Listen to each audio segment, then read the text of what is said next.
Hi, I'm Myrna Loy and I am based in the United Kingdom, more specifically the east of England, and I've decided to use this channel to share my poetry. Um, and so I'm going to read Hair Trials. I don't read my poetry very often, so therefore I don't know it by heart, but hopefully it doesn't spoil your enjoyment, the fact that I'm reading it. This one's called Hair Trials. I was about 10 when my mum called me in and sat me in front of the stove. When she burnt my ear, I recoiled in fear when the hot comb came towards my afro. Each week it was the same, and sooner if it rained, because that's how frizzy it gets. My mother would frown, saying I'd let her down by allowing my pressed hair to get wet. Then chemical straighteners took its place, straight hair in my face. I felt proud of my shiny hairstyle, and it wouldn't change back even if it got wet, but it became expensive after a while. And besides, the perm had a tendency to burn, so to me it became quite plain that if I had to wear gloves to get the straight hair that I loved, there had to be something wrong with my brain. So along came the weave, another way to deceive, because it camouflaged most of my hair. It served the purpose it should while making me feel good, and I could flaunt it without care. But the weave became expensive and the time it took extensive, and I got bored with its limitations. So I then started to braid, which allowed my hair to behave and gave me license to be more creative. But the tight braids stressed the hair, my hairline receded in despair, and I had to abandon this wonderful creation.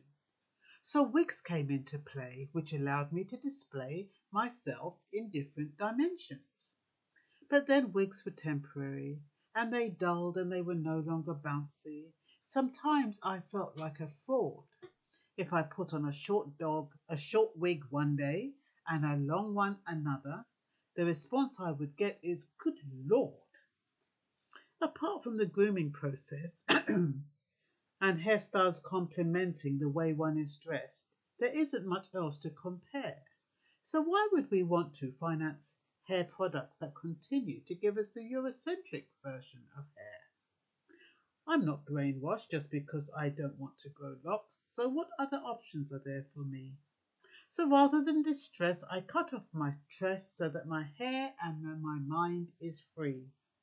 Now I feel like an African. My hair states where I come from, the most original living organism. And one thing I know, whether it does or doesn't grow, self-appreciation comes from within. So that was a poem I wrote when I got so frustrated with my hair. I tried all different types. And even though I kind of flipped from one type of hairstyling to another, each one of them had their advantages and disadvantages. And that is what that poem explains. Wigs, they lose their bounce, after a while they look dull. Braids, if you do them too tight, your hair starts receding, it weakens your hair.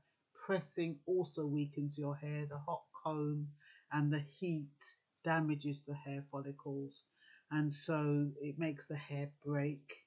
I mean, the best way is just to be natural. But then even if you're natural, some people, they have alopecia, the hair, like I said, recedes in certain places, or you don't have hair and it's a bit patchy. So it's not always the type of, your hair isn't always going to give you confidence. So what you do with yourself is you do whatever it takes to make you feel confident with who you are. And that was Hair Trials by Myrna Loy. Bye-bye.